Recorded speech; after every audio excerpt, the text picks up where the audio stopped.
En manchette aujourd'hui, des citoyens du lac du Faux veulent un meilleur contrôle du plan d'eau et vol de données pour des clients abonnés à Vidéotron. Le TVA Nouvelle commence maintenant.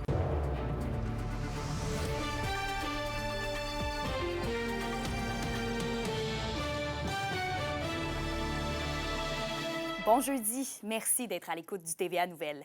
On débute le bulletin à Rouyn-Noranda alors que plusieurs résidents du lac du Faux se sont réunis hier afin d'aborder plusieurs enjeux.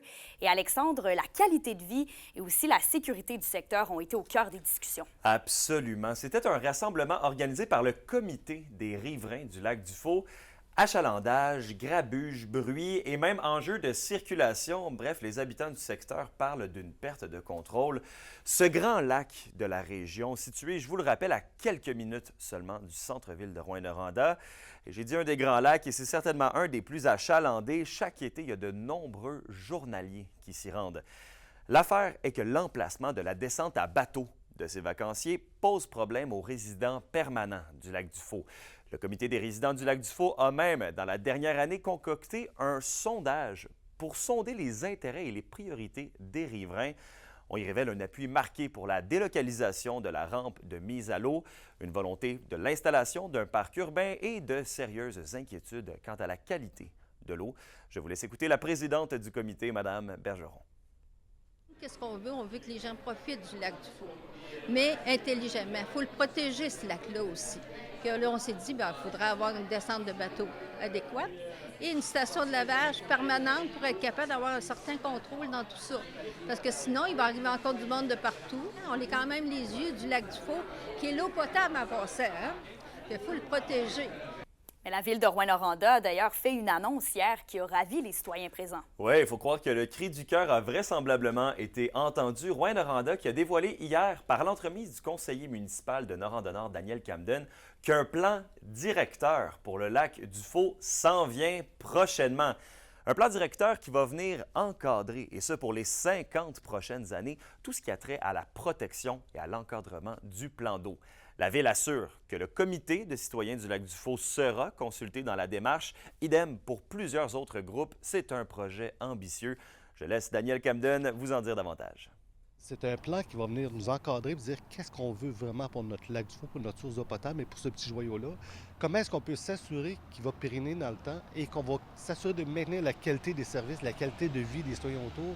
Ce qui aurait dû être fait il y a 30 ans, puis que là, on regarde en avant, on avance, et c'est la meilleure façon de faire, c'est avec un plan directeur de l'eau, qui va inclure tous les partenaires, la fonderie, les citoyens autour, les résidents autour, ceux qui gèrent la station de pompage. Tout le monde va être inclus dans cette consultation-là, se mettre en place ce plan directeur-là, pour s'assurer qu'on ait le meilleur plan directeur pour les 50 prochaines années. Alors voilà, les travaux devraient commencer sous peu pour ce grand plan directeur pour le lac du Faux. Kémilia, je vous reviens ce soir avec un reportage complet sur ma soirée d'hier. Merci Alexandre, à tout à l'heure. Au revoir. Et on revient maintenant sur les vols de données chez Cablevision survenus au début du mois de mars. Vidéotron, qui a pour fournisseur Cablevision dans la région, confirme que des clients ont aussi vu leurs informations personnelles compromises, comme leur nom, prénom, adresse et numéro de téléphone liés au compte. L'entreprise assure que les données financières et les mots de passe ne sont pas concernés et demande à ses clients de rester vigilants concernant toute tentative de fraude par courriel ou téléphone. Et à Rouyn-Noranda, maintenant, la Ville et le gouvernement du Québec collaborent officiellement au réaménagement de la zone tampon du quartier Notre-Dame. Bon, on le savait depuis quelque temps déjà, mais hier, la lieutenante-gouverneure du Québec a signé le projet de loi. La Ville pourra donc, malgré la loi, adopter tout programme d'aide pour soutenir les propriétaires ou les occupants des immeubles concernés par le réaménagement. Le processus de délocalisation est déjà entamé. Depuis 2023, Glencore a fait l'acquisition de certains terrains et immeubles. Et un autre projet de loi a été présenté hier à l'Assemblée nationale, celui qui vise à moderniser le régime forestier. Il vise entre autres une gestion forestière plus souple pour offrir plus de prévisibilité. La prise en compte des réalités locales et régionales est aussi visée.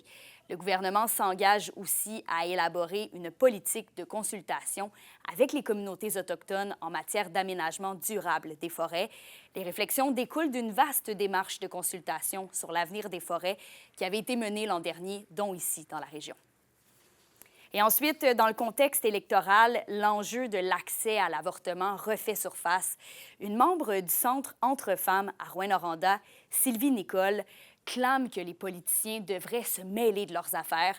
Elle joint donc sa voix à la Fédération du Québec pour le planning des naissances, qui a lancé, en marge des élections, la campagne « Je vote pro-choix », une campagne qui vise à encourager les candidats à s'engager à ne pas légiférer de manière à nuire à l'accès à l'avortement.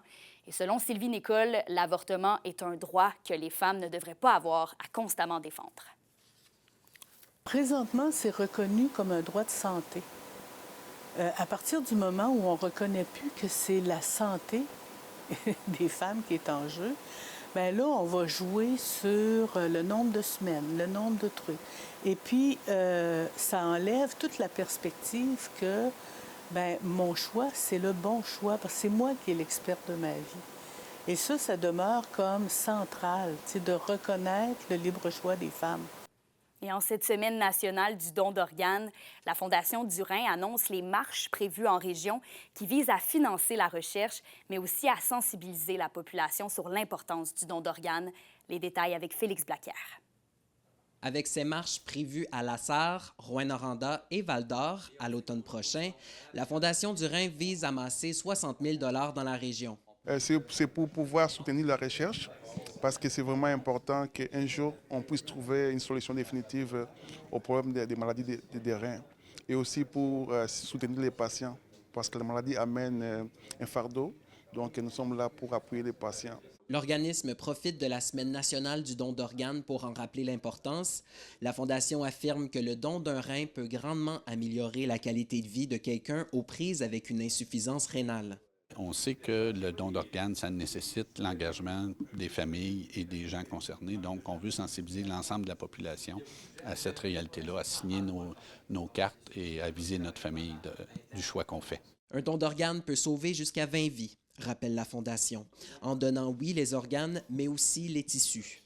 Le président d'honneur de la marche à Val-d'Or de cette année peut d'ailleurs en témoigner. Il y a 25 ans, on avait perdu notre frère, la plus grande tragédie que la famille a connue. Le seul baume qu'on a eu à l'époque, c'était qu'il a donné ses organes, dont le cœur, qui a fait vivre un père de famille avec 4 enfants. Et puis c'est ce qui nous a... Il n'y a pas de bonne nouvelle dans un accident comme ça qu'on a vécu, mais l'importance de donner fait en sorte qu'à un moment donné, au moins, ça donne un petit baume là, à nos plaies. 3 municipalités en région accueilleront une marche du Rhin à l'automne prochain, dont Val-d'Or, qui aura lieu le 7 septembre prochain à la forêt récréative. Félix Blaquière, RNC Nouvelles, Val-d'Or. Et c'est ce soir que les Huskies de Rouyn-Noranda entament les demi-finales des séries de la Ligue de hockey junior maritime Québec. Après avoir battu les Olympiques de Gatineau et les Mooseheads d'Halifax, la Meurthe se frotte maintenant à la meilleure équipe au Canada, les Wildcats de Moncton. L'équipe des Maritimes a terminé au premier rang du classement général de la saison régulière de la LHJMQ avec 53 victoires et seulement 9 défaites en temps réglementaire. Reste que les Huskies sortent assurément confiants de leur dernière ronde, qui s'est soldée par un balayage en 4 matchs des Mooseheads. Et les 2 premières rencontres de ce duel sont présentées ce soir et vendredi soir dans les Maritimes dès 18 h. Et la demi-finale va se transporter à l'Arena Glencore de Rouyn-Noranda mardi et mercredi prochain. Et toujours au hockey, 3 joueurs de la région ont remporté mardi le championnat de la Ligue junior 4A du Québec, 3A, pardon, du Québec. Milan Hamel, William Arsenault et Mathis Ouellette, tous les 3 originaires de Rouyn-Noranda, ont mis fin à la disette des Braves de Valleyfield, qui n'avaient pas remporté le titre depuis 21 ans. Mathis Ouellette a notamment joué 2 saisons avec les Foreurs de Val-d'Or avant de rejoindre Valleyfield cette saison. Et l'ancien gardien des Huskies, Kyle Hagen, fait aussi partie de la formation. Les Braves ont disposé en 6 matchs du Collège français de Longueuil pour soulever la Coupe Napa.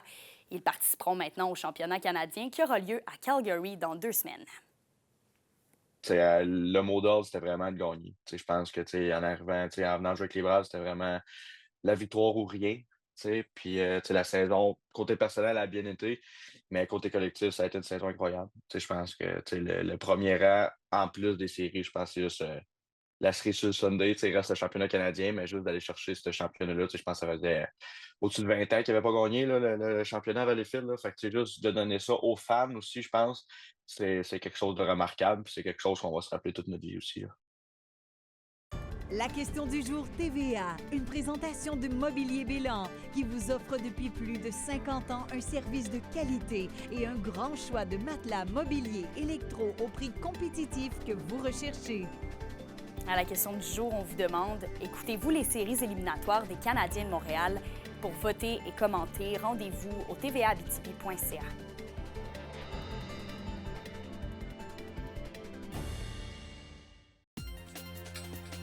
Pour une nouvelle importante à nous communiquer, contactez-nous, nouvelles au pluriel @rncmedia.ca, par téléphone au 1-866-463-4636 et notre site web tvaabitibi.ca.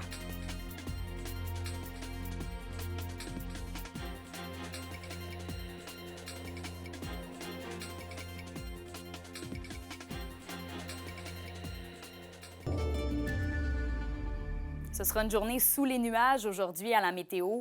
En Abitibi, quelques averses prévues en après-midi et ce sera nuageux par la suite, maximum 11 degrés Celsius et un maximum de 13 degrés au Témiscamingue.